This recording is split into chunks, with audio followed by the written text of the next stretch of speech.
Good evening. I'd like to call this meeting to order of the general government meeting.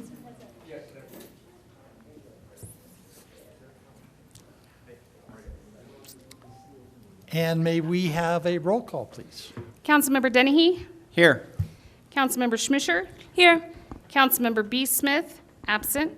Councilmember Stein? Here. Councilmember Tracy? Here. Councilmember Worthington? Absent. Mayor Pro Tem Hamrick? Here. Mayor Smith? Thank you. Tonight, we're going to be talking about funding agreements for Fremont Center for the Arts, the Golden Age Center, and Royal Gorge Chamber Alliance, and welcome to you all. We're glad to see you all here and in our audience tonight. And we're going to, this is the format, City Administrator is going to be presentations from each of the groups, followed by question and answer. Is that what we expect? That is what we're expecting. We've got presentations or discussion from each of the groups, allocating about 20 minutes per group.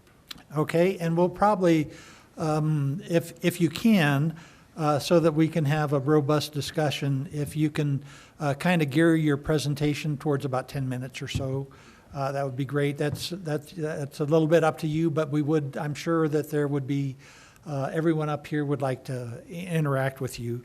And so we'll just take it in the order that we have it on our agenda. And so Fremont Center for the Arts, if you would like to, your spokesperson would like to come up, or whatever you want to do. Sure. Safety in numbers, is that? I don't know, after the pictures that were posted, we're all like, Yeah, have to be more funny. we didn't know that was happening. Gonna try again. So, Madam Mayor, Mayor Pro Tem, council members, thank you for having us here to share Fremont Center of the Arts 2023.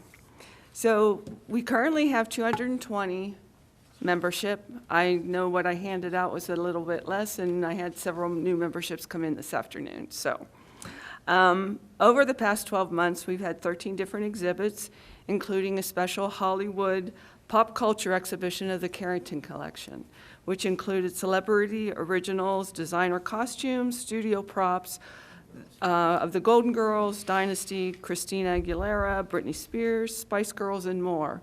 In April was our annual student art show. We also participated in the Blossom Festival, Cluster Duck, and in August, our annual Art the Hard Way prison show. February through September, we hosted Second Friday, spotlighting musicians, local, national, and international, under the guidance of Dr. Jim Bossy. In August, we decided to add a little more fun to our First Fridays. So we invited the community to challenge our board of directors to finger painting. And that turned out to be a great engagement with the community. And in October, or November, we did the finger paint. Yeah, October. Sorry. We did a challenge with the Canyon City Police Department. And that was very successful. And we would do a silent auction of the finger painting art. And we were able to raise $625 from that silent auction, and we've donated that to Shop with a Cop. We offer a variety of classes instructed by local artists. We have numerous sip and creates, which include the acrylic painting, silver wire wrap jewelry making, ceramics, watercolor painting, clay sculpting, and alcohol ink. We also have a weekly program for the homeschool children, which we have art classes for them on Tuesday mornings. In October, we tried something different. We offered an artist talk and demonstration with Tom Lockhart. And during the 2-hour talk and demo, Tom created a 16 by 20 piece of watercolor art. It was very well attended, well received, and we look forward to offering more of those types of events. Another fun event we participated in October was partnering with the library for Pumpkins on the Plaza. As you all know, we are currently looking for a new home. We have several leasing options as well as the opportunity to purchase 510 Main Street. All are currently under consideration. Our capital campaign is the main objective, as finances are the primary driver of where our new home will be. Our current location lease will end April 30th of next year, so finding a new home soon is imperative. We want to assure the community, though, that FCA will continue to operate wherever we relocate. We are committed to maintaining our legacy of the longest continuously operating, privately owned art center west of the Mississippi. 2023 has been a year of transition, but looking ahead, 2024 is going to be a great year for FCA and community collaboration. Our monthly exhibits are scheduled, and we will be partnering with the community on many of those events, including featuring 4-H and Fremont County Fair for our July exhibit, Fairs, Farms, and Family. We are also collaborating with Family Crisis Center, Kindredkins, and Starpoint, creating new events in 2024. And a special summer program for the students in the area. We are developing the Science of Art. I've attached with the packet a schedule of our 2024 art exhibits each month for our, so, thank you. Okay, thank you for that presentation. Any questions or comments from our panel? Did you say that you were looking at possibly relocating to 510 Main Street? Mm-hmm. Okay. I do have a question on that. When your lease expires, the current building owner expects you to be out on that date? Is that correct, or what's the situation there? Not necessarily. If the building hasn't sold, he has offered for us to stay at triple the rent. So, Questions, comments from the? Yeah, I have a question. I see on your 2023 profit and loss statement, you're looking at a negative $56,000. Can you expand on that and why, and I'll let Dennis. what's going to happen? We are losing some money each year, and we do have reserves. So we have a $204,000 reserve, and we started the year with a surplus. So, but it's also accrued over the months.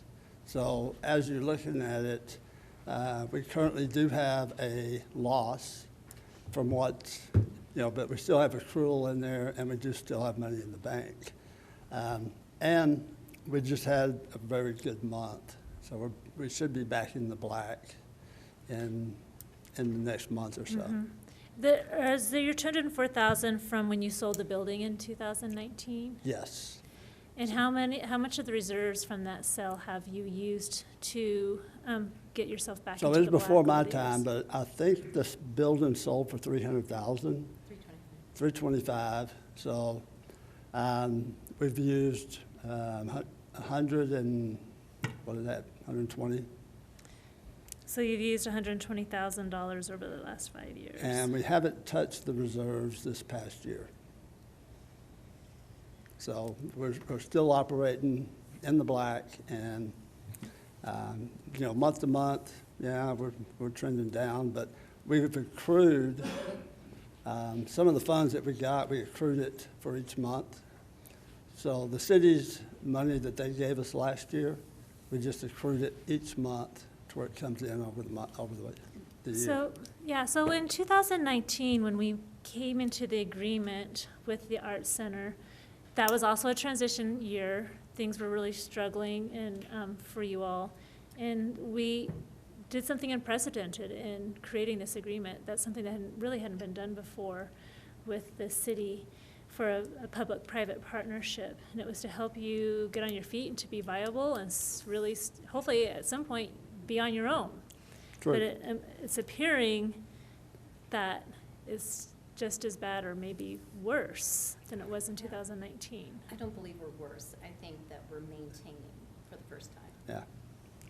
Part of the reserves were pulled out for to purchase the frame shop, So it was an investment for income? Yeah, it was an investment so that we can, and it's profitable. Frame shop is profitable. Yeah, I saw that and- in your, That, part of that reserve was pulled out for that. And we're trying to put together capital campaigns to where we can be standalone on our own feet. But until we figure out where we're going to go is what's really scary to us. is 510 a place that you're going to be renting or leasing or purchasing? Now, we're looking to purchase. Looking to purchase the Yeah. building? Since 2019, how many directors have the Fremont Center of the Arts gone through? It's probably the whole board's changed. Well, the board's completely changed, but your actual directors. Three. Like, I know, I think at the time Buddy was Three. there. Are you sure it's only 3? Because I'm pretty sure it's been at least 4.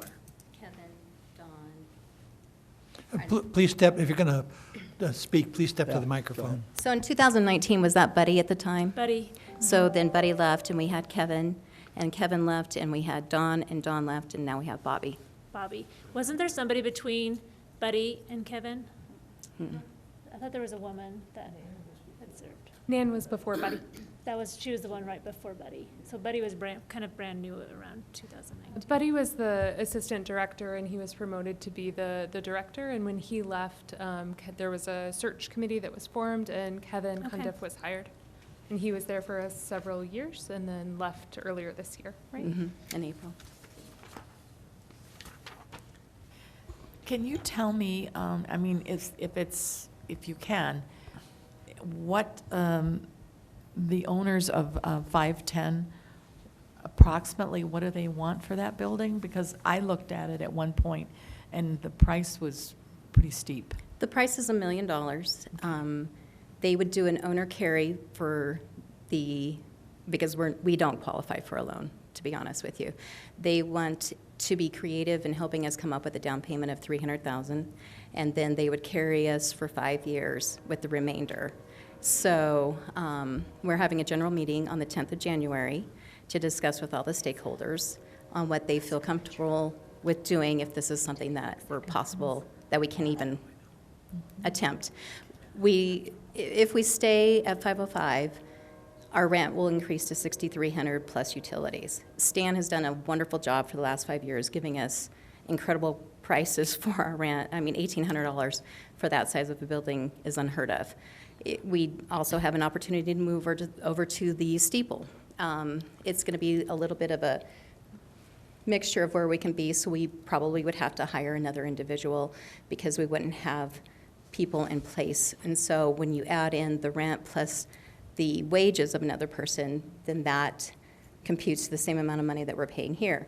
If we take on a classic furniture building, we're looking at about $6,300 a month there.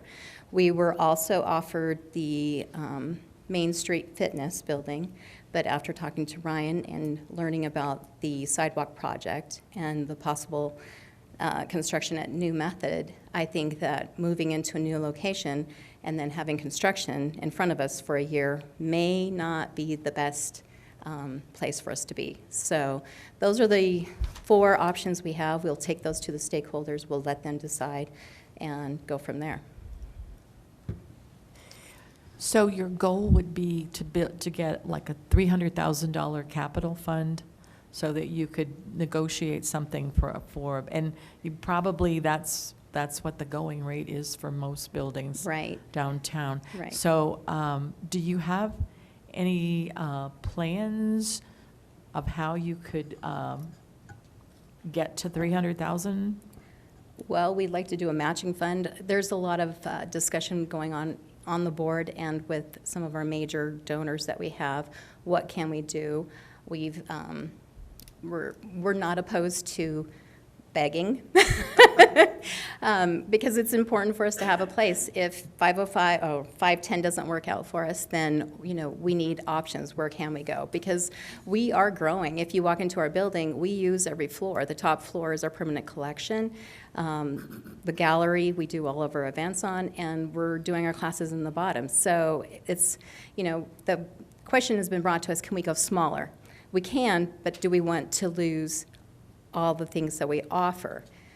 Can we figure out new ways of making it work? Yeah, we can have a first Friday and then tear down and just have classes for the rest of the month.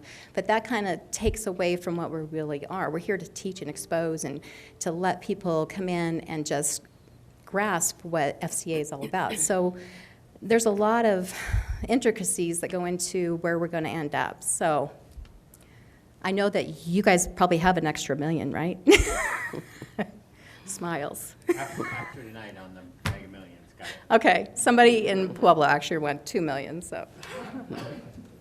So are you planning on using the bulk of your reserves to purchase, to put a down payment?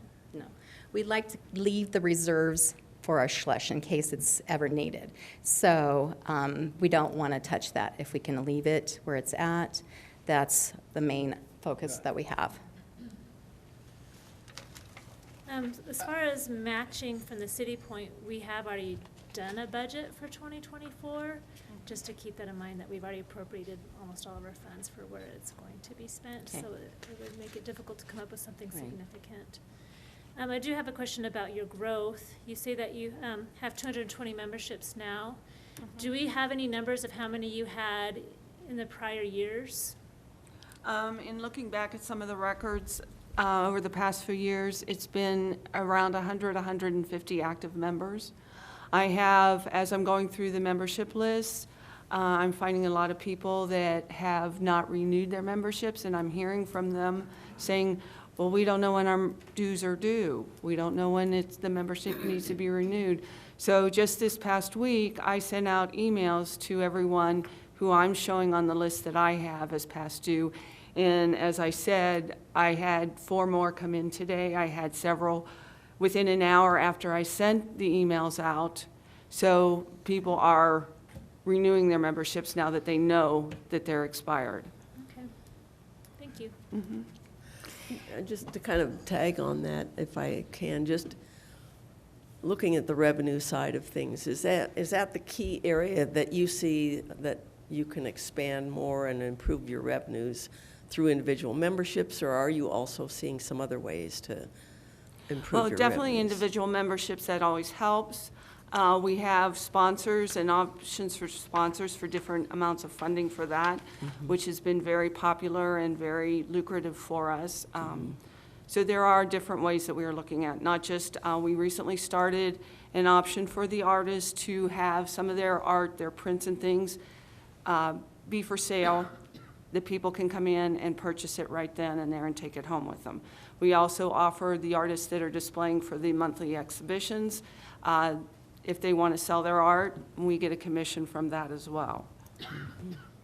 Oh, Yeah. sorry, please.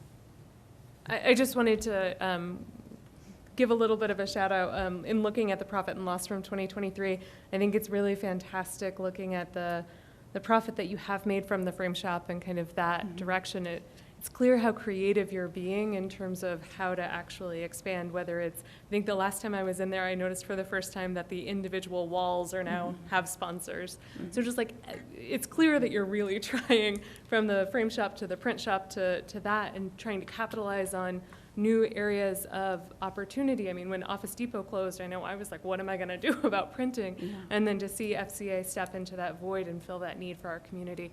So I wanted to compliment you on how creative you've been over the past several years in terms of trying to increase revenue and trying to think outside the box in both commercial ways as well as sponsorship ways. I also just want to thank you. I know you're most of you, everybody except for 2 up there, are volunteers of your time, and even those of you who are employees, just thank you for bringing art to our community. It's incredibly important in terms of economic vitality and in terms of quality of life and in terms of it being a place where people want to live. So thank you for your contributions and thank you for what you do to make Canyon City a better place.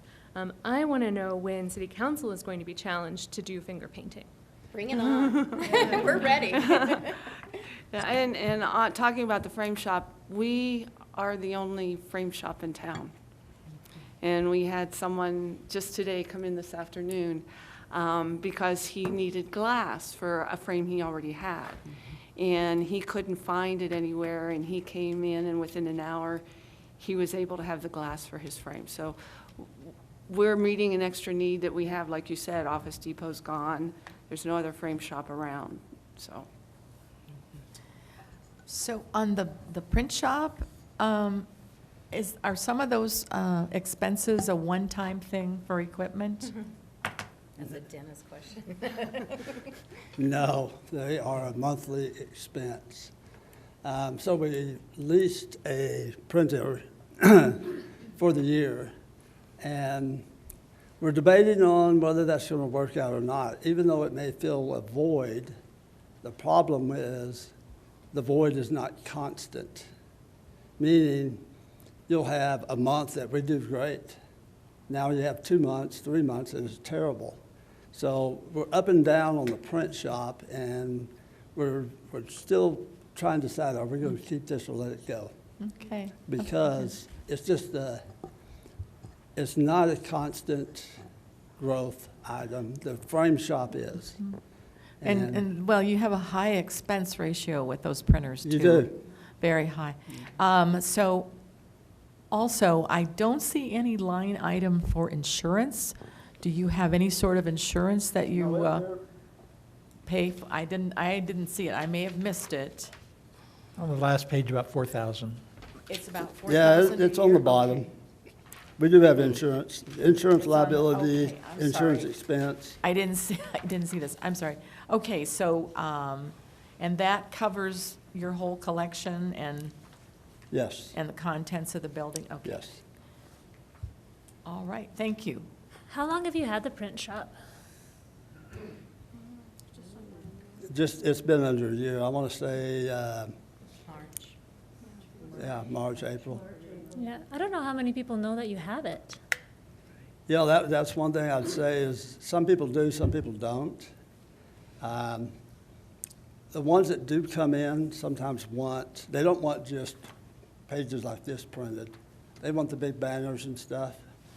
And we were struggling with the printer itself. I think we wasted more ink than we sold, just trying to get used to that machine and the paper in that machine. There was no training from the printing company, so therefore we had to figure it out. Do you have a partnership with the Chamber of Commerce members to get discounted copies? at We this time? do. You do? Okay, Yeah. so they're able to come and, so they know that they're there and Yeah. they can get, okay. Yeah. And after we've asked our questions and we've heard the presentation, we're not taking any action tonight. This is informational, is that correct? That is correct. This is kind of an annual update on where everything is, and then we do have new funding agreements that have gone out to the various agencies, and those will come back before City Council for approval. Does the new funding agreement for the Art Center, like the current one from 2019, it offers some in-kind services, like from the library director to help with programming, and the museum director to help with curation, the marketing manager to provide marketing and advertising and social media services? Is that included in the new agreement? No. The intent behind that in the 2019 agreement, that was a first year, that was only eligible for the first year. That was, as you mentioned earlier, Mayor Smith, trying to get the Art Center on its feet and looking at different avenues for expanding the business. Okay, got it.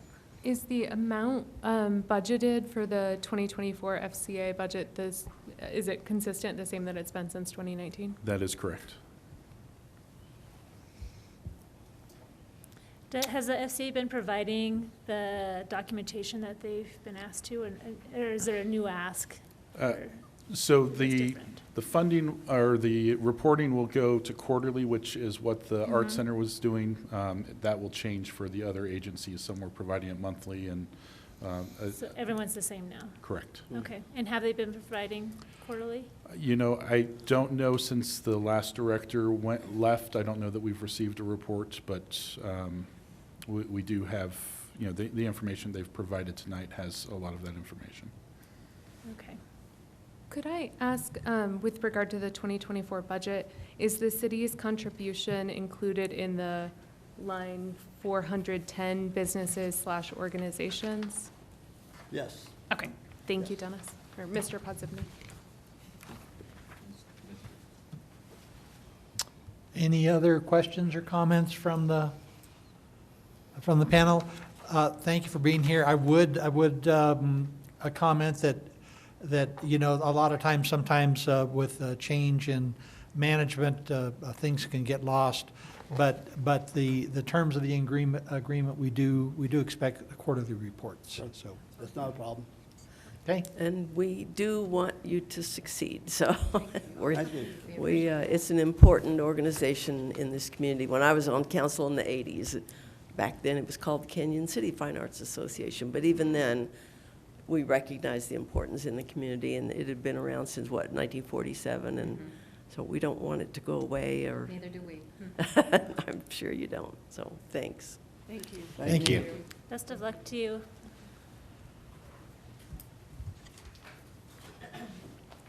Going back to our agenda, we're now hear from the Golden Age Center.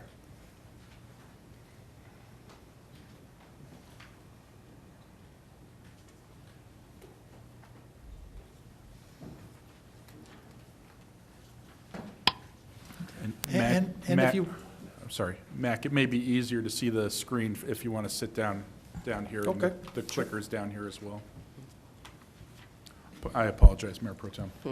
not a problem, and please, since there's only one of you, why don't you introduce yourself and tell us a little bit about how you came to the Golden Age Center, and then proceed.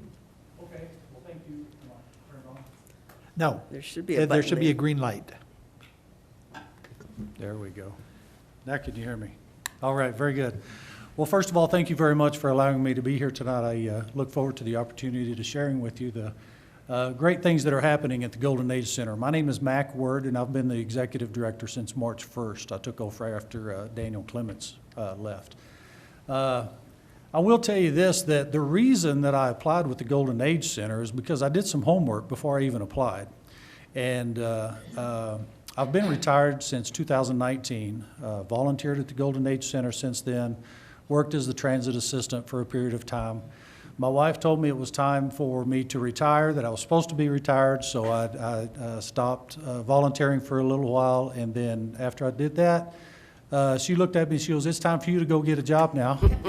So, being the submissive husband that I am, I said, "Yes, ma'am," and saw the opportunity to possibly go to work at the Golden Age Center. So, I went back, I visited with the staff, I visited with the members, I visited with folks that participate in the activities, and I found it to be a great place to be. Quite honestly, I just didn't want to go into somewhere that was broke, and it's not, and it wasn't. So I gladly applied, and the board found it, you know, they wanted me to come to work, so I was glad to take the position. So with that being said, I've prepared a short little slideshow here. I just wanted to highlight a few things. I will tell you that 20 minutes is a good introduction for a minister for his sermon, so I will do my best to move things right along. So the Golden Age Center has been around for a very long time, since early 1960s. It's still located downtown at 728 Main Street. It's kind of become the icon for the senior center down there, so we really like where we're at. I will tell you, we are looking at expanding, probably not moving, but we do look at expanding, and I do see that in the future because there's so many activities taking place. And I'll talk a little bit more about that in one of the following slides. This is just an example of some of the activities that we have going on Monday through Friday. These are activities that have been going on for quite some time, actually. Silver Sneakers, the leader of the Silver Sneakers group came to me today and said, "We need another class." I said, "Fantastic." So we're looking at a time slot to get another Silver Sneakers class, for example, going. We also have, I want to point out line dancing. There's 2 classes up there for line dancing, 2 and 1 o'clock. We actually have 3 now. So classes are expanding. There's more and more participation. There's more and more interest taking place. So we're excited to see that. and which is one of the reasons we're looking at expanding, because we're outgrowing our space. We're needing some more space. So that's a good problem to have. Looking forward to that in the future. We do have live music at least once and sometimes twice a month. We do First Friday. We have a band that comes in and plays for a couple of hours and provides some entertainment, have great participation with the community with our live bands. And then the third Friday, we have another band that comes in. It's kind of on a rotating basis. Whoever wants to come in and play, we let them come in and provide some entertainment, and that's a big hit for many of our participants. So we're glad to see that. Talked about line dancing. We have 3 classes now, and looking forward to a 4th. We have a lot of fun. It's great exercise. So come on down and join us. We'd love to have you dance with us. Here's a couple of our pictures from some of the activities that we've had around town and in the area. Of course, we go to all of the parades, Blossom, Apple Day, Florence. We had our picnic. Right here's a picture of our membership picnic. We had a great turnout for that. We had the Raptors come visit with us and talk to us about the animals, and that was a big hit. Had a lot of fun with that. We've toured the new fire station. Had a big crew for that, and Glen Erie tour here. Golden Age advertisement there during one of the events going on downtown. So Papa's he represents us well. He's our king this year for the Golden Age Center. Him and Margaret Harris are our king and queen. So we have a lot of fun with that also. So some of the things that we've been doing this last year that's pretty exciting actually. Mentioned the fire station, but I want to talk about Cripple Creek during the summer. We load up a shuttle and we go to Cripple Creek. We have a gathering that just loves to go to Cripple Creek. And they spend a day, we load them up at the end of the day and bring them back, and everybody just has a great time. Win or lose, they always come back with a smile on their face, and that's always encouraging to see. They just have a good time. This year we went to Manitou Springs and did some shopping downtown. We went to Castle Rock just this last week. That's the first time we've ever done that. Great turnout, a lot of interest in getting out of the house and going and seeing sights and different things like that. I do want to mention, too, that we went to Rye this year to see the changing of the colors. It's the first time that we've had 2 shuttles load up and go. That's twice as many as we've ever had. So that says something for the activities. I think they really enjoy those. And then in addition to that, the Pueblo Zoo, we had 2 shuttles again. Go see the animals at the Pueblo Zoo. First time in the history, as far as I know, that we've ever taken 2 shuttles to the Pueblo Zoo. And then we also went to Fountain Valley Senior Center and visited with them, ate lunch, and invited them to come down and eat lunch with us. And of course, like I was saying, we do the parades, Pioneer, Blossom, and Apple, and just have a great time with those.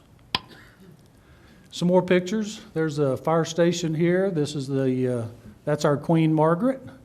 There at the picnic, the summer picnic. More Raptors with our board member over here, Regina, and one of our members, Larry, and then here I am standing there like I know what I'm doing. We had a great visit with Fountain Valley, had a good time. So I want to talk a little bit more about transit. Transit is also, it works under the auspices of the Golden Age Center, and this is a huge part of the community that we find it's meeting a need, and we're able to see that meet because of the numbers that we've seen over the last several months. During the winter months, numbers tend to go down. Sometimes they go down during the summer months because of travel and different things, but we've had a pretty consistent increase. Pre-pandemic, we were looking at about 900 rides a month. Last month was about 520. The month before, however, was over 700, almost 800. So we're seeing somewhat of a steady increase with our ridership. Folks are getting out more. We take folks to see the doctor, go grocery shopping, go across town to visit friends, whatever. Anywhere in Fremont County is free. And that's a huge benefit to meeting the need of those who don't have transportation or need transportation. We also take high school students that meet the age requirement to the college. So they have a way to get to college and get their education that way. So it's for all ages. It's not just seniors. It's all age groups and all classes or whatever. Well, just call us up and we'll be happy to book a ride and take you wherever you need to go. This is one of our newer vehicles that we were just recently purchased. We were proud to highlight that there on Skyline Drive. We're looking at rotating some of our older vehicles because they're just simply less fuel efficient and they're beginning to show a lot of wear and expense. So we're looking at replacing a couple of vehicles so that there's much less expense, more fuel efficient. That one was actually a hybrid, so when you pull up to a stop sign, it dies.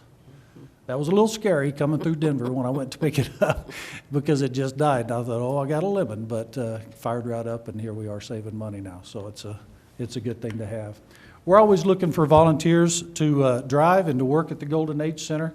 Volunteers are the backbone of what we do. We really appreciate our volunteers and are glad that we have so many come in and either serve lunches or drive the vehicles or mop the floors or whatever. Our volunteers are just simply irreplaceable. They've got a huge heart, and we're very, very glad to have our volunteers.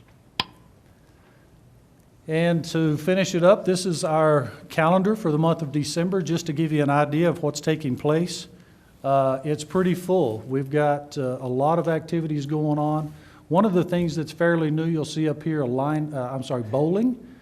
First time we've offered bowling excursion. So during the summer months, we're able to get out and go because the roads are a little more predictable. Wintertime, however, we're trying to stay closer to town because of the ice. You just never know what the roads are going to be when you get out of town. So bowling here in town. We also had a movie theater day where we loaded up the shuttle and took everybody to see a movie. After the movie, we bring them back to the Golden Age Center, and then they can go on home or wherever they want to go. So you can see there's a lot of activities going on.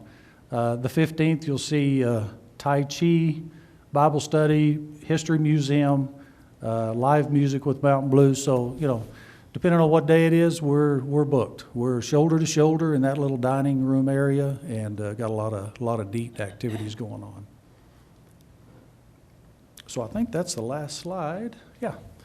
And so that's pretty much the presentation. I want to highlight a little bit more on the transit because it is serving such a vital part of a need in the community, and we're able to see the results of that. I'll give you one story. We have a lady who has some children who are ill that require frequent doctor's appointments. Those trips are free in Fremont County. We're able to go pick them up, take them to the doctor, let them get their treatments, medication, whatever the case may be, and that's the kind of stuff that just warms our heart. We're able to help them out because otherwise they wouldn't have transportation. Their vehicle broke down and now they're afoot. And that's difficult when you have a family, single mom with a grandma, and having to walk everywhere to get medical attention. So that's just one example of a need that we're able to meet with the transit, and glad to do it. Could I ask a question on the transit? We were chatting just a little bit before the meeting started, and I was hoping you could share it with all of us. The dialysis center in Canyon closed recently, and I know you've been taking some steps to reach out to those folks who are now in need of transportation. So if you don't mind just sharing a bit about what the Golden Age Center is doing in that regard, that would be much appreciated. Sure. So, excuse me. I've had conversations with dialysis center staff at different levels, and we've tried to come up with a way to meet that need because those are life-saving measures. Our heart goes out to these folks that need these treatments. So we've gone through several different scenarios. Unfortunately, our staffing is such that we're somewhat limited because we want to maintain the ability to transport folks here in Fremont County, within Fremont County, but at the same time, we see that our residents here need those treatments in Pueblo. The dialysis center presented to us a list of about 12 patients that needed treatment in Pueblo. Those 12 patients need treatment 3 times a week with time frames running from as early as 7 a.m., sometimes 6, to as late as 6, 7, 8 o'clock at night. Unfortunately, we just don't have that kind of staff. I would love to have enough volunteers to be able to dedicate those volunteers, or even paid staff, to dedicate 3 days a week for that transportation, but we just don't. So what we decided to do after a lot of discussion with the dialysis center and even some folks in Salida with the hospital, is to provide our phone number to transit to those patients that need transportation.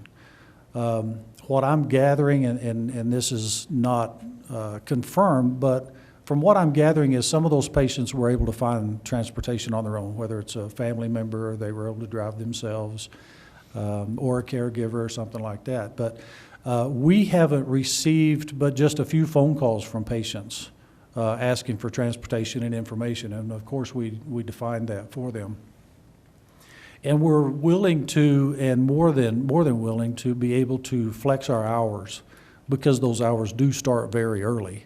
And our hours are 8 to 4, Monday through Friday, ordinarily.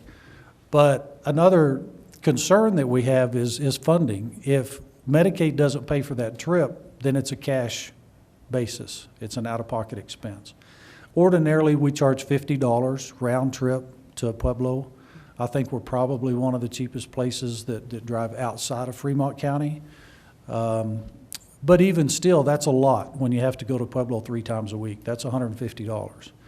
So we're not going to deny anyone or turn down anyone that needs to go get a treatment. So what we're hoping to be able to do is partner with some other agencies or other individuals that can provide a trip or two.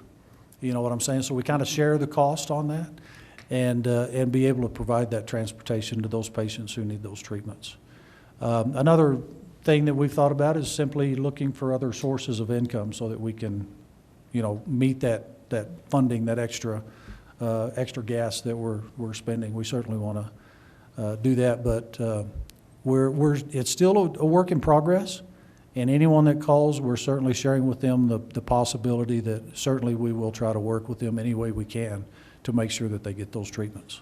Mac, how much do you think, as far as like paying staff to do a set dialysis shuttle, how much do you think that would cost a month? So depending on the number of trips that are taken each day or the number of folks that need to go to Pueblo each day, and we've looked at several of those scenarios. Like if you could consolidate them? Right, Yeah. because we have shuttles that will carry 8 to 10 people. So theoretically, we could put 8 people on a shuttle and go and do their treatments. However, that doesn't work for the dialysis center because they don't have that many stations. Mm-hmm. From my understanding is each treatment lasts about 4 hours. Okay. And it takes about 20 minutes to set up and about 20 minutes to take down. So you're looking at about 5 hours roughly. And then if there's an issue where they have to stay a little longer, they have difficulty clotting or they have difficulty, they don't feel good, we want to make sure they're okay. So that could potentially add another, 30 minutes or an hour, hour and a half, we don't know. So in a perfect world, we would need 3 staff 3 days a week from about 6 a.m. to about 6 or 7 p.m. And we did have some volunteers step up and say, I'll take Wednesday, I'll take Friday. And that's great, but it was only part of the solution because we had to get them back also. And we can't work a driver for 12 hours, that's just too long. So we were gonna divide it up into 3 shifts, if you will. A shift that loads everybody up in the morning, takes them, and drops them off, and then a shift in the morning that goes and gets a group and takes a group to flip-flop, and then another group that just goes, another driver that just goes and gets that 3rd trip. However, the way that the dialysis center was set up, and again, this was my understanding of the conversation that I had with those folks, was they're connected to the machines in 20-minute increments, okay? So if we have 5 people, that's, 100 minutes on the clock that folks are not being set up on. It takes about 100 minutes to get those folks set up. Well, then you've got a 4-hour treatment and then another 100 minutes to take them down off the machine. So timing is critical. Timing would be critical. It could theoretically run into a 16, 18-hour day. If, someone had an issue with not clotting or they didn't feel well or, they needed to go to the ER or whatever the case is. So that was part of the issue. So we decided that instead of us trying to take it all on our own, partner with somebody else. Here's our phone number. But the ideal timing, I guess, the ideal scheduling would be for the individual to call us and let us schedule something with that individual and then maybe combine 2 or something like that. But 12 was just more than we could have. We just don't have the staff. But on a brighter note, my plan is to add 2 staff next year. I think we need them. We don't want to turn away rides, and we've had to turn away some rides because we're simply booked. We've just got every vehicle on the road and every driver driving a vehicle. So if you know, folks can call in and get booked, great, but sometimes when they call in to book a trip, we're simply booked. We just don't have, you know, what we need to get everybody on there. I guess I was just wondering, because we might have a little bit of wiggle room on some community agency funding, and wondered at what, you know, at what price tag could make a reasonable help for the Golden Agency, for your organization, the transit, to provide rides for the dialysis patients? Well, like I was saying, I plan to add 2 more staff. One of the staff would be a driver, the other one would be an in-office line staff, because we'll have more employees and we need some help there. So, you know, in order to maintain the forward flow. So if we received additional funding, and I haven't put together the numbers for, everybody starts at minimum wage. That's our starting point. 30 hours a week on average, sometimes 32, usually right at 30, because we're carrying a lot of folks, and so everybody gets their hours. So 2 drivers would be phenomenal. If we could add 2 drivers, that would just be that much better. But again, we have to look at the current need, which for us, we haven't received that many phone calls for the dialysis specifically. The need is for general public calling. They've called us, we're booked, we have to reschedule to another day or decline that ride, so. I guess I'd be curious to find out what that cost would be for if, you know, if it Right. was, let's say, three patients. Mhm. If maybe there's I can't speak for the whole council, but I'd be curious to see what that number was, and maybe if there. Yeah, we can put some possibly numbers help together. offset that. Sure, okay. We'll put some numbers together. In addition to that, we have a lot of volunteers, like I was saying, that, I won't say a lot, but we've had some volunteers that stepped up and said, hey, I'll take Wednesday. You know, Wednesday morning from 8 to 12 or 8 to 1.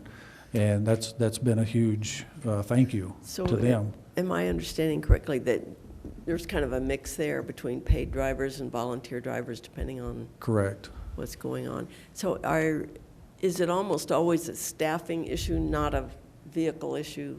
You're not running out of vehicles? That's correct. We have 9 vehicles that probably, I would say 5 days a week, we can have 6 to 7 vehicles on the road most of the day.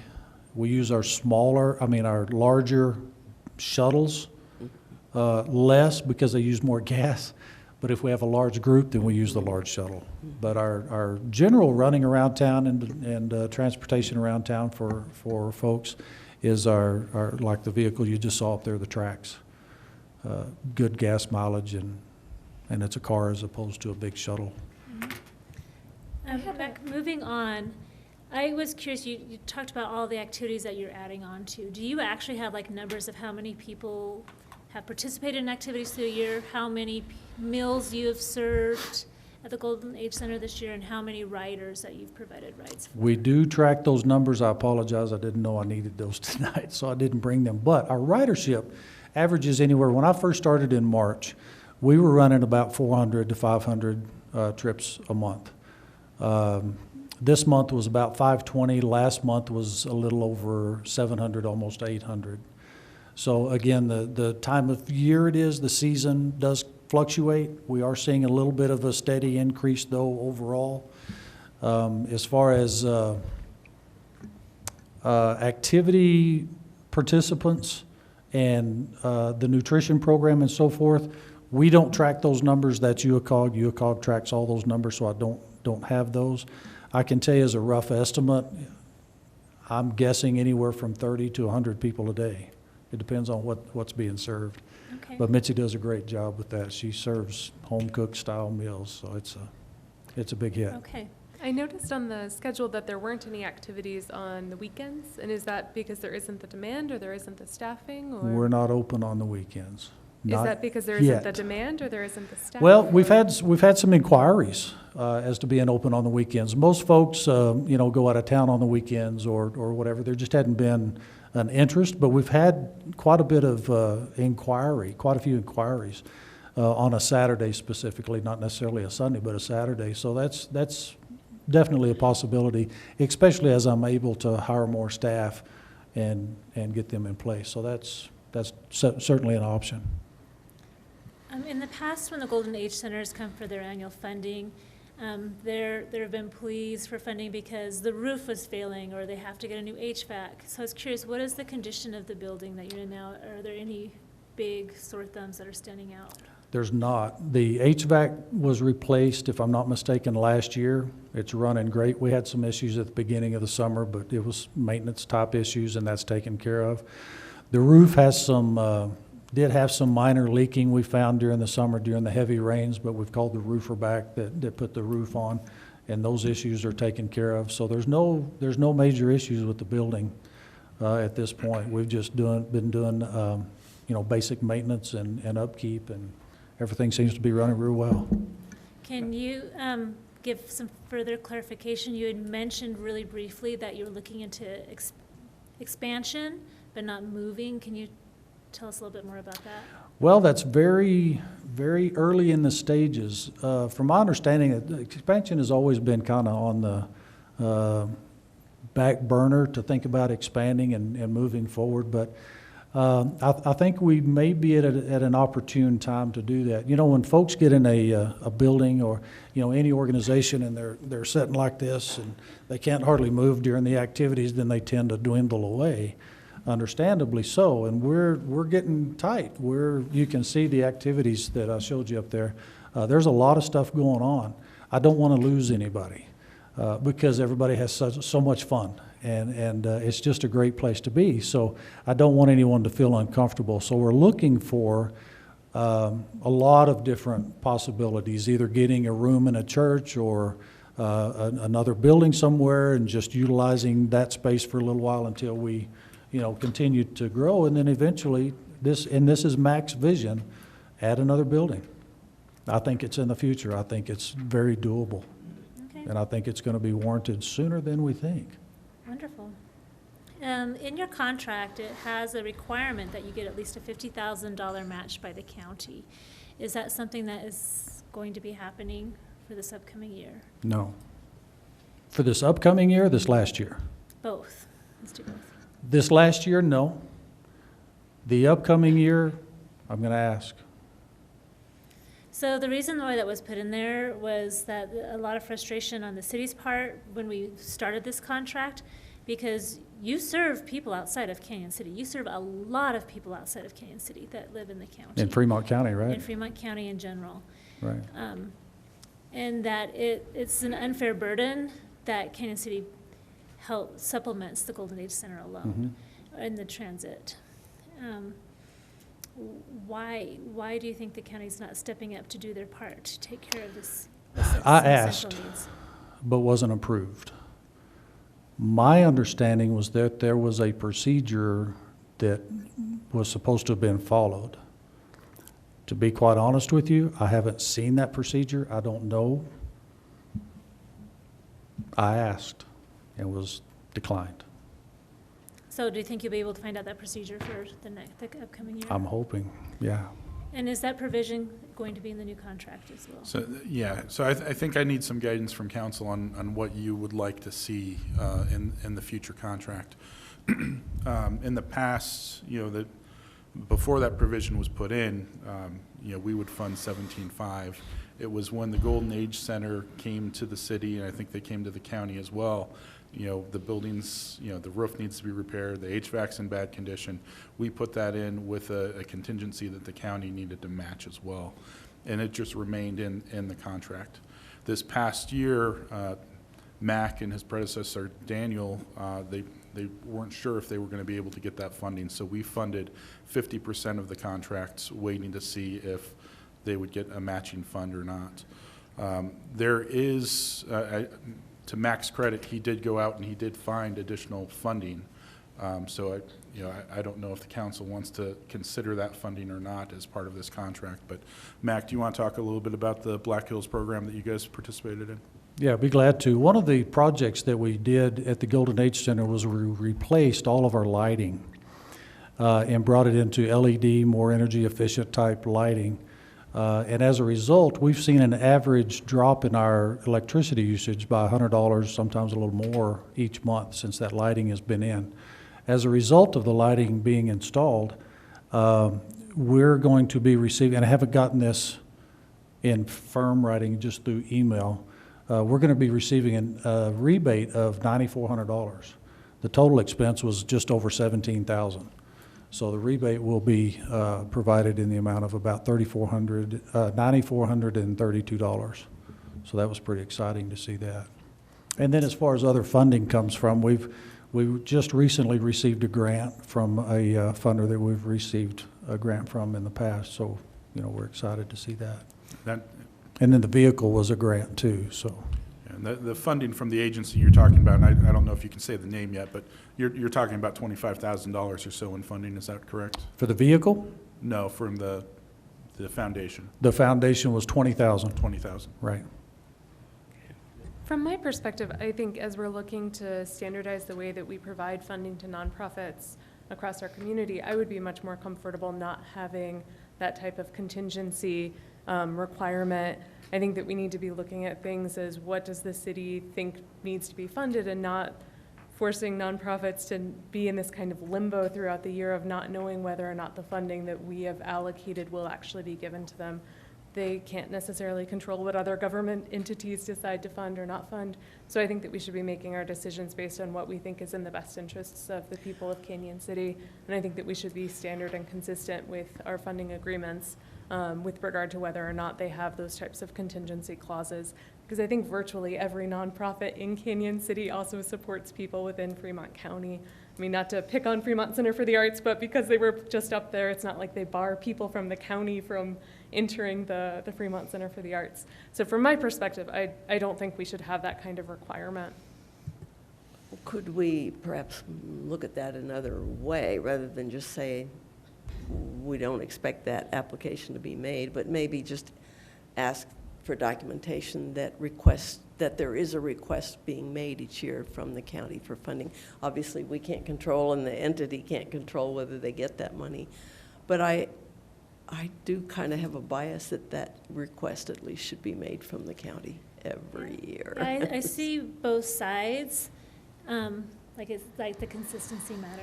However, whether it's through this or another matter, let's take the Humane Society as well, and the county's lack of stepping up to help meet that need of the Humane Society. It is a frustration when there are services that are provided for the entire county, and the county is not at least minimum matching what the city's doing. And that there still needs to be that fire and that pressure for them to step up and provide because we are their constituents, and we are paying their taxes just as much as everybody else is, that they are using in their budgets, and they need to be providing for their citizens as well. One way to continue this discussion is perhaps if you could, the mayor mentioned statistics that she was interested in hearing about number of meals, number of people served, things like that. If you had a way, I don't know that you do, but if you had a way to break that down between Canyon City residents and Fremont County residents and provide those numbers to Ryan prior to our consideration of this as a council, that at least it may not help, but it might give us a little bit more ammunition in our discussions with the county about helping in some of these areas. Just a suggestion on that.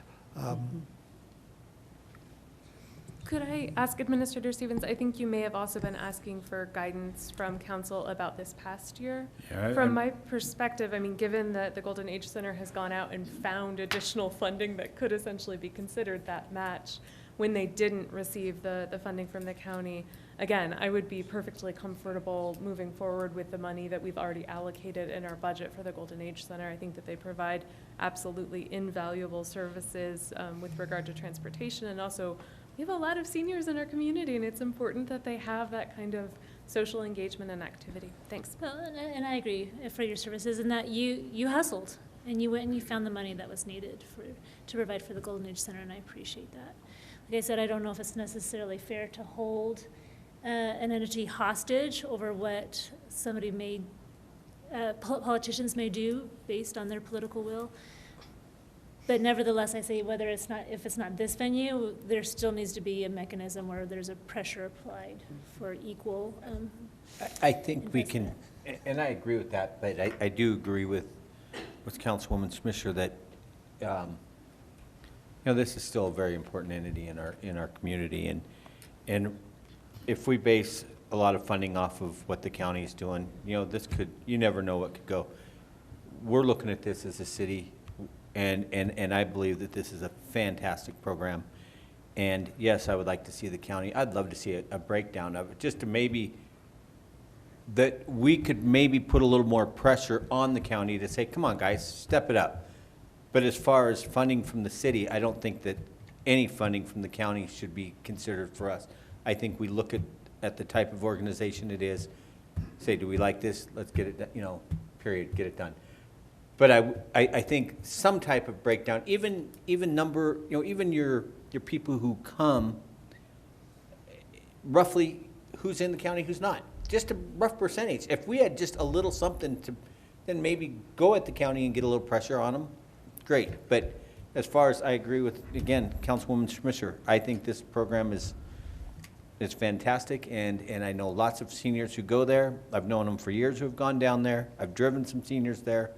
And no, I think this is something, regardless of what the county does, the city has to do our part for this. Thank you. So as I understand your question, City Administrator, there's the question for 2022, excuse me, the question for 2023 and the question for 2024. Correct. And so we have two thumbs, and you can do thumbs up or thumbs down. And so I'm thumbs up on both.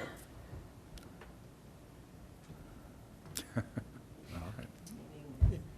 Yes, for both. So the question was, funding for 2023, do we make a contingent on county? And should we have that similar requirement for 2024? Or, excuse me, that wrong, yep. Should we not have that, since we're not doing it for 2023, not have it for 2024? So let me paraphrase. So we're going to release the funds for the rest of 2023, and for 2024, the contract will not have contingency upon county funding. But we're asking them to make the ask. But there will be something in there about making the ask. Yes, that's my view on it. Thank you for that clarification. I think Councilwoman Tracy makes a really great point with that, and I would ask that maybe we think about including that in all of our nonprofit contracts, that they also be asking the county for funding, if it is relevant, if they are serving members of the county. I think maybe something to consider, and the chamber can make a comment, but they technically do receive money from the county through the tourism lodging tax. So they technically already do get their matches. Yeah. Okay. Further questions for the Golden Age Center? Thank you for coming, and thank you for the service you provide, and thank you for playing the part that you do in this organization, because it is truly an organization that benefits a lot of people, and it's, I'm sure there's some labor of love in there also. It's a good place to be. It really is. So if I might, just in closing, just simply say that I don't want to give any impression of any ill feelings toward the county and myself. I'm new in the position, and I'm going to play that new guy card for as long as I can, but I have learned a lot working through with the city, and Administrator Stevens has taught me a lot, and I really appreciate that. I do know the procedure now. It's just a matter of learning how to maneuver through it to make it happen, and I have full faith and confidence that we'll be successful next year in meeting those goals. As far as the numbers of participants in the county, I would ask that you consider we service Florence, which is in the city limits, Penrose, which is in the city limits, and any other incorporated area that's considered a city limits and not county. So those numbers may be a little skewed when I bring them to you, because you got the city of Canyon and then Fremont County, but Fremont County also incorporates those other cities, so. Understand. And Penrose is not incorporated, I mean, so it's its own. But it's in the city of Penrose, so if we do a search for city and county, that's gonna come up a little different. But- Right. But I'll see what I can put together and do the maybe best we can. if it's not too burdensome, if you can just distinguish between, because we're all county residents regardless of where we Right, live right. in Fremont County, but if you can just distinguish between people who live within the city limits of Canyon City and those who do not live Oh. within city limits of Canyon City, Okay. that would help us see those kinds of numbers. I'll see That's what I our- can do. I'll that's do my our best. Request. Very Thank good. you. Thank Thank you you so very much. much. Thank you for being here. Certainly.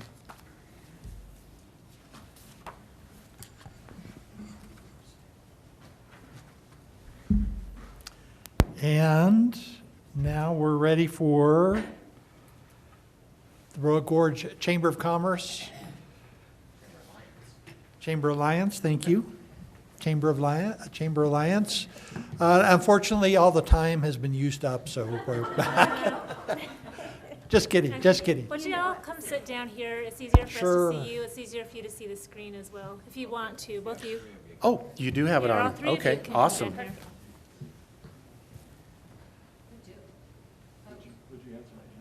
Just make sure your green light's on your microphone.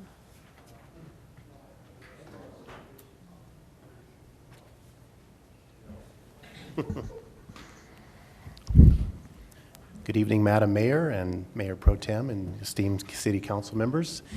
It is a pleasure to be here this evening, but before I get started, I would like to recognize that the two very deserving nonprofits that have gone before us, that we do really appreciate everything that they do for the community. Art and what the Golden Age Center provides is such a valuable service, and please let us know if there's anything we can do to help your causes. Thank you very much. So it's been, we didn't get an opportunity last year to speak to you all, but it is with great pleasure that I stand here as your award-winning Chamber of Commerce. And we've had an amazing 2 years. So would you like me to kind of read through this, or have you had a chance to review it? I don't want to take up more time than necessary. You don't have to read it, but you might just talk to the document. So I went back a couple of years since I did not get a chance to make a presentation for 2022. As most of you know, I did come into this position in the fall of 2021. So 2022 was my first full year at the helm of this organization. And so 2023 is finishing up my second full year. And we have really had a wonderful 2 years. Just a few highlights. Most everybody knows that we did rebrand from the Canyon City Chamber of Commerce to the Royal Gorge Chamber Alliance, including new logos and brands all across our events and our initiatives. We have invested a great deal of money in a lot of upgrades, one of which was the most premium level of an association software called Chamber Master Growth Zone, which is an industry-leading cloud-based membership platform that really supports our members in very high-level ways. Completely refreshed modern website paired with simple, powerful app that our members can use. And along with that comes really robust, enhanced business pages that all of our businesses can use. Even if they don't have their own website, this can substitute as their own website. But one of the most exciting things that this software package offers for our businesses is that they can actually download our coding as a trusted chamber of commerce.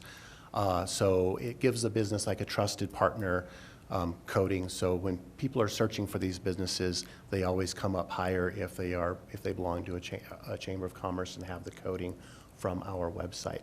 So a lot of really wonderful things. One of the big things that we launched, and we've actually just finished up, was a completely redesigned 6-tier member benefit program where businesses can customize their chamber features that are best suited for their growth and prosperity. And this was basically after hiring a national chamber executive who works in the field to come in and advise us on how to do this and how to do it in the correct way. And I know a lot of you were a part of that process when it happened. Overhauled our programming for our monthly business after-hours networking events, now regularly drawing 80 to 100 participants. And we reformatted our linkable weekly, we'll try that again. We reformatted our weekly e-blasts so they're more user-friendly and linkable. So all of our members that send us information to send out, they can easily link to their own page to find out more about that. And our e-blasts now go out to over 5,000 addresses across the county. And the list goes on and on. Some of the things that I'm really most excited about, a big increased cooperation with partnerships with the FEDC and also the SBDC.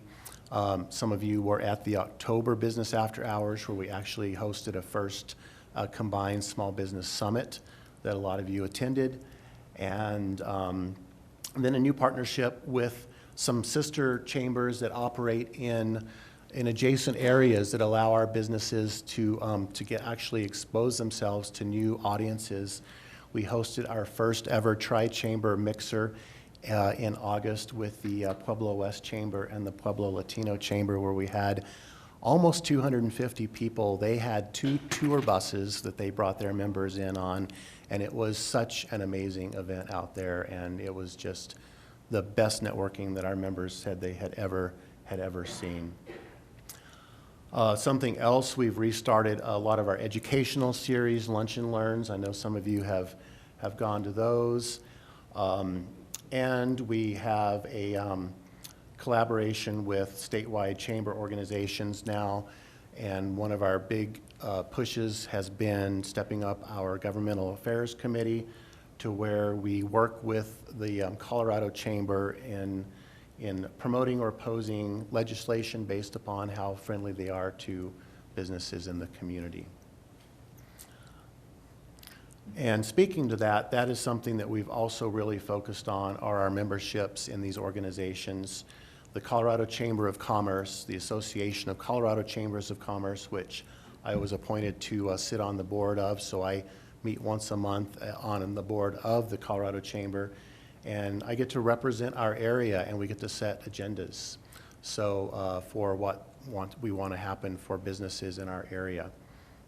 And of course, in 2023, October of this year, we did attend the state conference where we did win 2 first-place awards competing against all the other chambers in Colorado. So I'm just so very proud of my staff and our volunteers, some of which are in the audience here. And we couldn't do it without all of their help.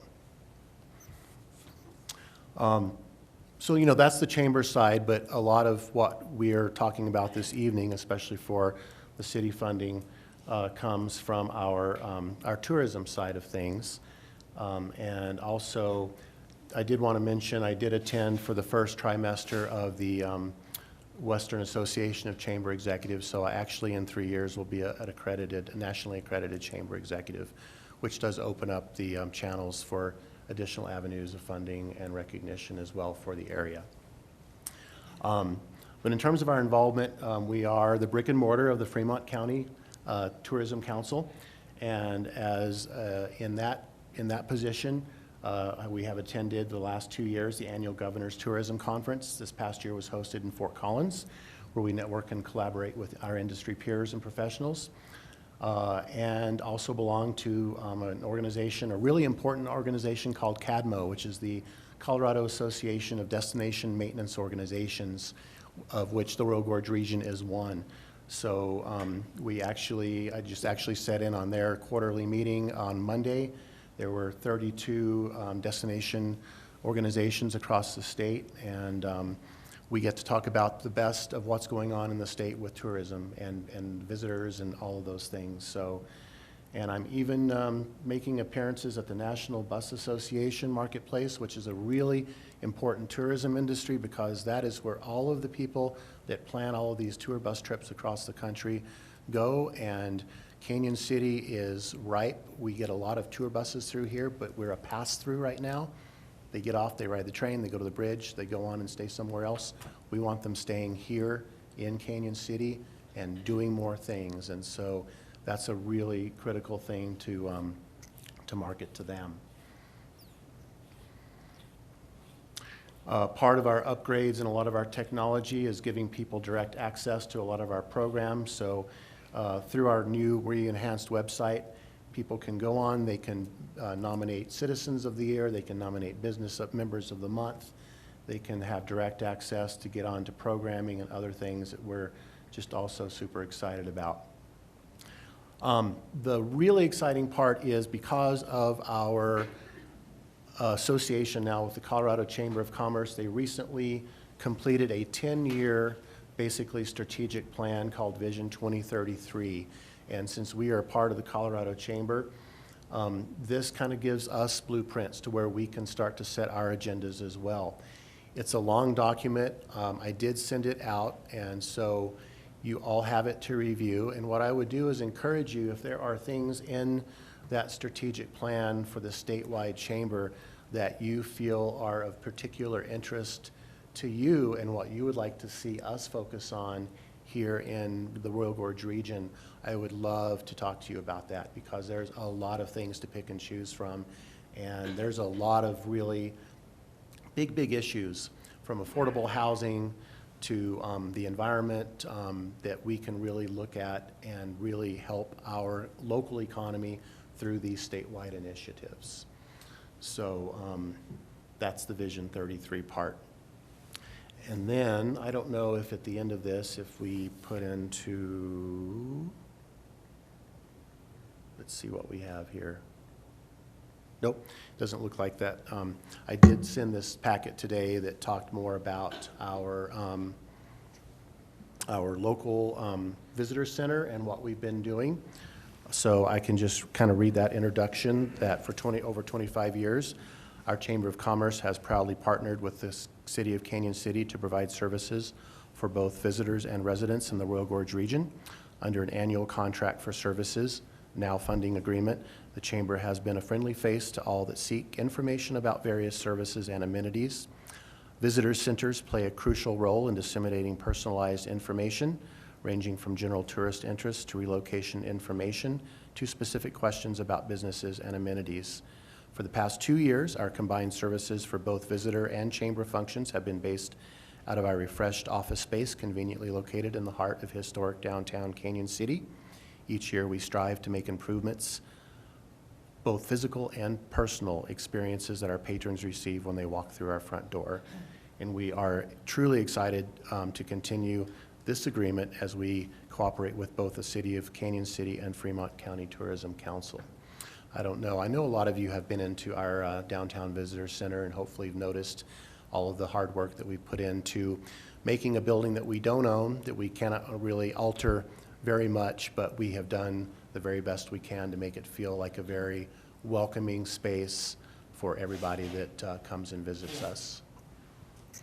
So with that, I know the attached documents that you've asked for. Do you, what questions I brought, of course, Christina Webb, who's our General Accounting Manager, and Brian Conti, our Board Chair.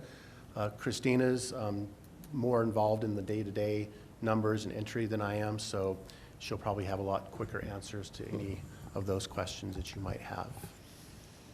I have a question. So when we had this agreement early in years prior, there was that little visitors cabin at Veterans Park, and Correct. that was like a place where volunteers were and people would drive through, and that's no longer in existence. So I'm curious on how you've compensated for the loss of that? And do you have a comparison in the numbers of visitors that you had there to what you get now on Main Street? Well, the compensation was basically redesigning and creating our offices in where we are now for that front area to be what was, the visitor's cabin. And quite honestly, if any of you were in that visitor's cabin, this is just a day and night difference in terms of the overall quality and feel. The visitor's cabin was all volunteer. And as we all know, volunteers are wonderful people, but they don't always, when you have a lot of them, you don't always have a lot of consistent information. And so it's been really great having that where we can more closely monitor the quality of the information. We do try to staff a lot of it with volunteers, but volunteerism is a problem across the country with these organizations, and it's been honestly a struggle to find consistent volunteers to, staff the tourism counter.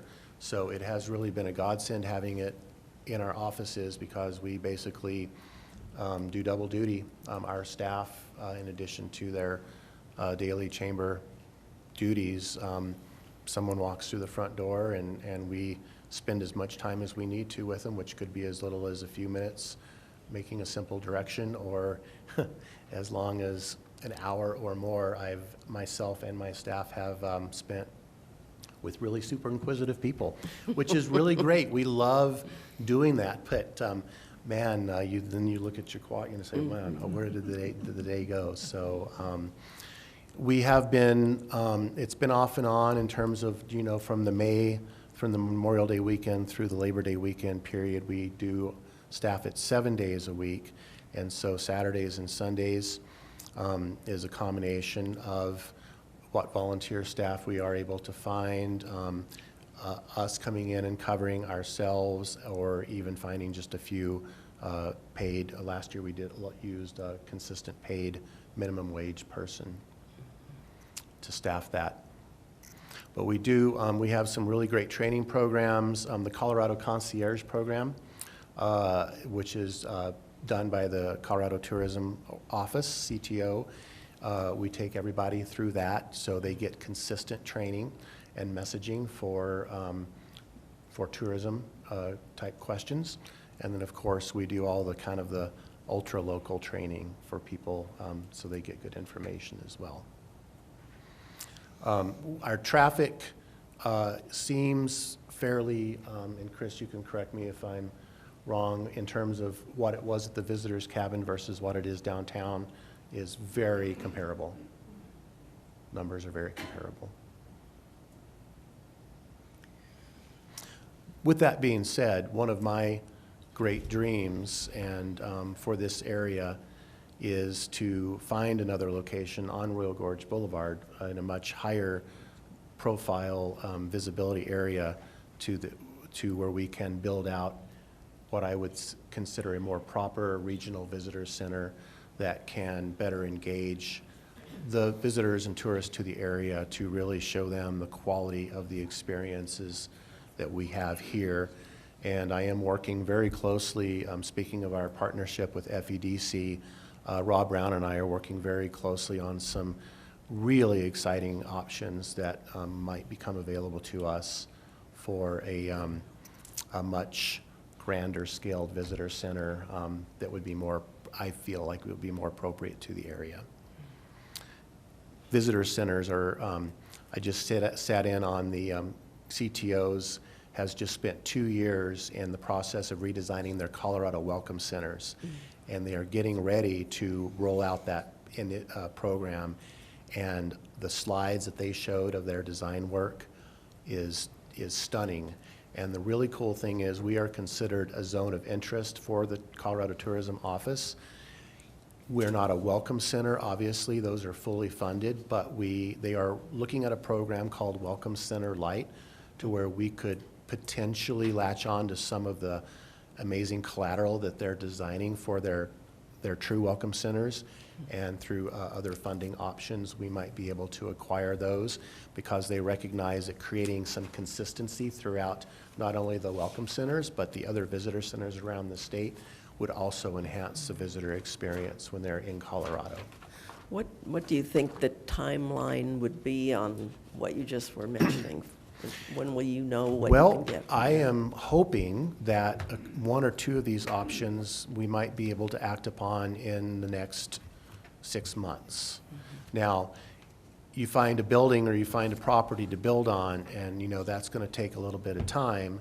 And then we're not just going to schlep all of our existing stuff into it. We're going to build it out to the degree that it should be. And so there are funding mechanisms for tourism, especially when they're related to economy, especially in rural areas. And I have been in contact with OEDIT, the Office of Economic Development and International Trade, through my contacts at the Capitol, and they are very aware of our area, and they are very anxious to help us find funding should we find a place to direct that funding to make this happen. So I feel pretty confident.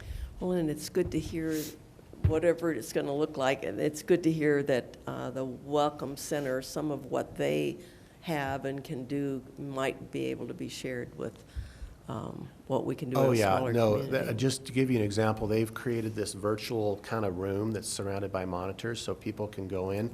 They can select an area of the state that they might like to know more about, and it will surround them with that area so they can virtually be there. If they wanted to see what the Colorado Monument in Grand Junction would be like, if they wanted to see what the Royal Gorge, standing on the Royal Gorge Bridge would look like, they could actually do that virtually right there from the Welcome Center.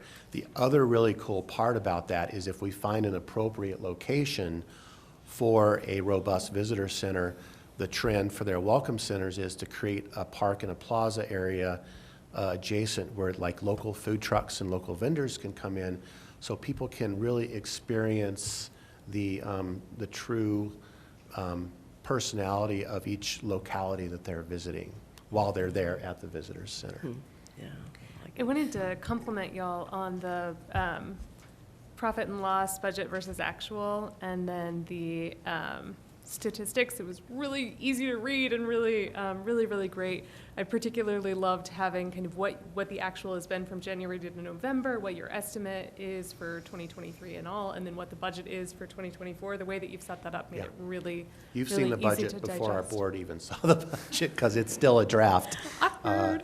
But I did have just a couple of really quick questions. I was curious about 65160, which is the RGCA dues as an expense. I just wasn't sure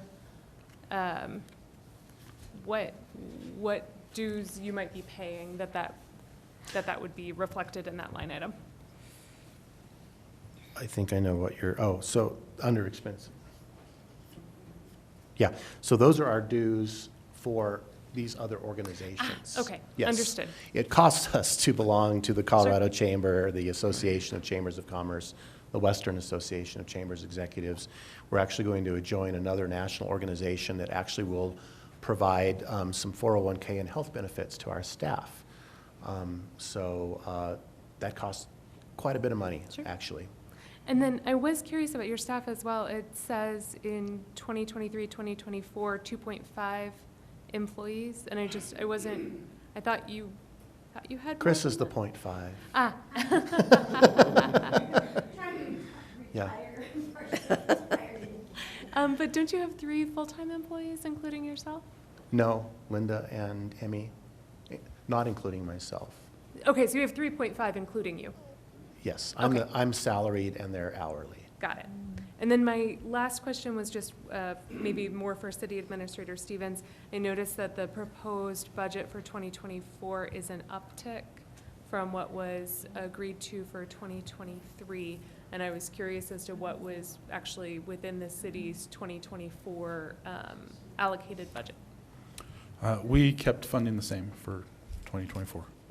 And then could We did ask for a slight increase for 2024. So you asked, but it's not but it wasn't budgeted for. I will have to double check with Rick. I don't have those numbers directly in front of me, but I'm pretty sure that we kept it at the 31,000, but Okay, that would be really helpful to know. And then my other question was just, I noticed in the 2023 column, it has 32,351 from the city, but only 31,000 was paid. And I think the agreement was for 31,000. It was for 31. That's just showing our projected expense. So we actually lost some money on that one, and the increased costs cover, staff increases, technology increases, budgeting, office supplies. So we haven't had an increase in funding, and I think that's the 31's been for the last 3 years now.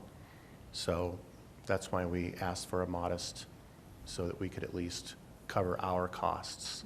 Because we've also done a lot of amazing, as I've mentioned, improvements to our visitor center. Those have been all on our dime. We haven't even asked for, help with those. We just want to have a nice place, which, technically I would consider it would be great to have some help with the physical upgrades that we've done to make it a nicer place. I had a question about, you talked a little bit about the Colorado Chamber of Commerce. If I'm remembering correctly, and tell me if I'm wrong, in a previous life, that was the Colorado Association of Commerce and Industry, is that right? And then they sort of recreated themselves as the Colorado Chamber. And the reason I asked is it used to really be more focused on larger businesses, larger industry, and if it's really helpful for smaller communities and smaller business, then that's great. So the Colorado Chamber is an overarching organization that does a lot of those things. Part of it is the Association of Colorado Chambers of Commerce. That is a program of the Colorado Chamber. That is the association of all of the chambers throughout the state of Colorado that belong to that organization and participate. Right. And that's the board that I sit on. Right, Yeah. got it. If I might, Madam Mayor. Please, at the microphone. The answer to your question, sorry. The answer to your question is yes, it is former Casey. That's what I thought. Yeah. They used to have a very different focus, so it's good news as far as I'm concerned to hear about the Absolutely, yeah. focus now. Yeah, that was all very convoluted the days you and I remember. Right. But it's, Right. yeah, it has changed. That's good. Good, thanks. Thanks for that. Rich, I had a question. If you could maybe enlighten us on how the chamber's progressed since COVID, from there to now. Can you be a little more specific in terms Well, of let's talk progressed? about like Membership. membership, revenues, how many people used to attend business after hours versus how many they are attending now, ribbon cuttings, things like that. I only have the figures available starting in '21, but for example, post-COVID, the '21 was the first full year of business after hours after COVID, and I believe we had around 700 total attendees. And this year we had, without even December yet, we're at over 1,100. Chris, you were there before COVID. How many would you usually get at business after hours? In 2019, we were probably only for the year around 600 or 700. Yeah, I can remember attending some of those events a few years ago where if you got a dozen people, you were doing pretty good. So there, I see a big change. Part of our, post-COVID, part of our rebranding and the introduction of our membership tier structure was very transformative. For example, that was what we won our first place award for. We had almost a 40% increase in member dues from 2022 to 2023, for example.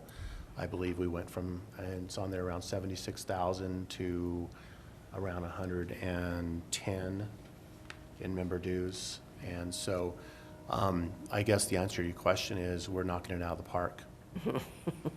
And pre-COVID, we were at around 325 to 350 members. Members. And then grew that. So you increased your membership by 40% in 1 year? Dues. Dues. Yeah. So- In chamber world now, they don't really talk about member numbers because that's really not relevant to much of anything. You look at your membership revenue. With Okay. the member revenue, with the membership tier structure. Because back in the day when you had the fair share chamber membership, where basically a business, if you had 5 employees, you paid this much. If you had 50 employees, you paid this much. That was more focused around the number of memberships you had. Now, we have some mom and pop businesses in town that belong at our highest tier, which is over $5,000, because of all of the benefits that they get from that. So it's all about the revenue now, not about the numbers. Okay. So Well- the tiers have worked well, apparently, Very from well, your yeah. standpoint. They worked exactly like we were told they would work, which That's was really nice. wonderful. Did I read in your presentation correctly that you are also considering potentially offering healthcare benefits to members? Or to Two staff? members, yes. Not, Wow. there were a lot of changes in Colorado law many years ago. Chambers actually used to be able to provide some general health care. What we're looking at is we have some members that have supplemental plans that have been working through their system. So a member would basically, they would have to pay us, and then we pay their program, but it will offer some, we actually got this idea from the Vail Valley Partnership, which kind of innovated this practice. So we can, yes, starting next year, offer some really attractive discounts to our members for these supplemental programs. That's Yeah. really nice for small businesses because it's really hard to afford health care Oh as my a small gosh, business. absolutely. And that was one of our, we were like, there's got to be a way for us to do something. And that is part of the benefit of us belonging to all of these other organizations, is that I have all of these resources now at my fingertips, and I can find a way to do the things that we want to do. And so in this case, Chris Romer, the executive at the Vail Valley Partnership, had a meeting with him. He said, this is what you need to find, this is what you need to do, and we did it. Well, kudos for getting recommendations on how to improve and be better. It looks like it's working really, really well. Congratulations on your your first place achievements Oh, that that's you were just awarded the at beginning. the state level, but also the end of the day revenues, end of the year revenues. I appreciate you showing just not what you did this year, but comparisons to 21, 22. Yeah. and It's 23. important, I think, because like you said, post-COVID, it's a different world for Oh. just the business community all across. And so to show the trends that we're on, I am just so excited about what's ahead. We've only touched the tip of the iceberg. Yeah, I can see that you've got the train moving and it's starting to go full throttle. I do need to make a clarification, though. You didn't provide 21, 22. I got that because I attended the board meeting Oh. the other night.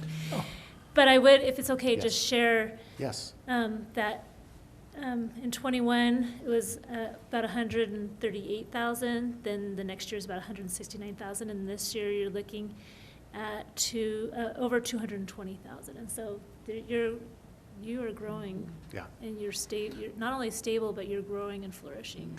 Well, and chambers of commerce are a very different animal. We look at, those revenues that we make are all reinvested back into our programming and our technology and the things that we need to do to be able to promote our members in the best way possible. So that's what it's all about, and that's why we're so passionate about what we do and maximizing our revenues and the assistance, the services that we provide for you, the city, and for the county through our tourism and visitor outreach is a part of that, and it's really important. And the number of people that walk through our door these days that are looking for relocation guides or looking for information because they love this area and they want to move here or they want to know more about it, it's it's interesting to see that trend. And I want to just add that, you know, in addition to the tourism piece, just the support for the business community is so important for the vitality of the whole community. It all kind of, Absolutely. you know, interrelates. Absolutely. And- The nonprofits, the for-profits. Right. Everybody, and bringing them together and being the resource for them is what being a Chamber of Commerce is all about. So a kind of an unrelated question, you mentioned Chamber Master, and I was a user of Chamber Master probably about 10 years ago when I worked part-time for a chamber Wow, elsewhere. we need to have a discussion then. Would you Maybe like it's part-time, changed a would you lot like to since then. volunteer? No. I shouldn't have said that, right? But and I don't know how much has changed in 10 years or whatever, but it's good to hear that. I don't know what you had before that, or if there was something that supported the chamber. The chamber adopted Chamber Master probably what? 17. Yeah, about 17. Okay. But we were on a very Basic version. gotcha. And so it's an association software of any worth is extremely expensive, Yeah. but we knew that we had to make that investment on behalf of our members Right. to get them the resources that they needed. Right. And It's a real so good benefit that was for one of the them.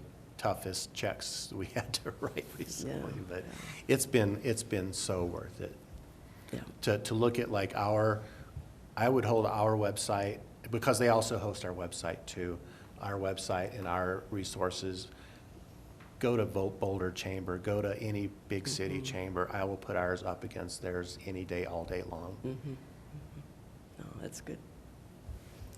Brian, you're a current president. Do you want to add anything?